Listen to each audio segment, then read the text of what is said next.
Welcome to module number 3. In module number 3, we're going to, of course, do our discussion board, and we're going to look at chapters 4 and 8 in your Merrill textbook, and we're diving into the different types of studies.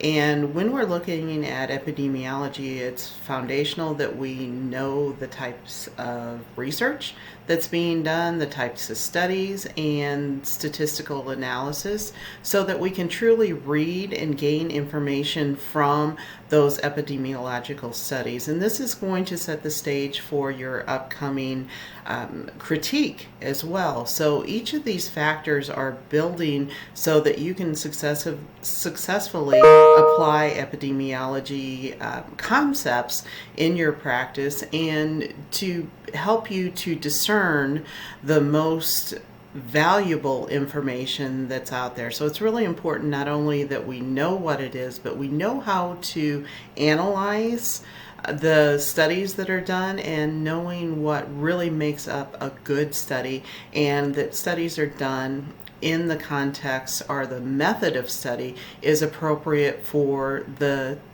type of study, and that it really is the most valuable measure of the focus of the study. So those are some of the things that we're going to be addressing as we look at both descriptive and ecological studies as well as experimental studies. And there's different levels and there's different reasons why certain studies are done, and part of it is basically feasibility.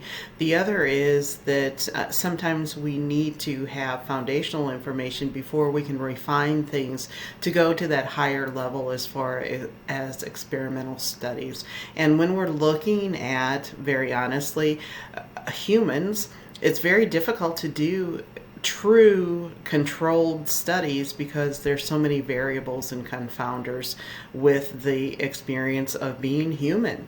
So again, there are different factors to consider, and there's always those variables that we have to consider when we're looking at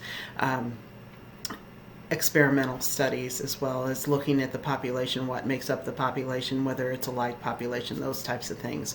So again, this course helps you to think using that very critical thought process, and helping you to analyze the information that's out there so that you can practice in the best way based on the best evidence, the best epidemiological studies.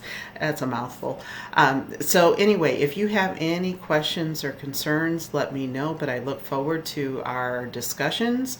Take a look at chapters 4 and 8, and again, this is the foundation for you to do your upcoming assignments. So kind of keep this in mind and keep notes, or refer back to the content here, highlight your book, whatever method you use.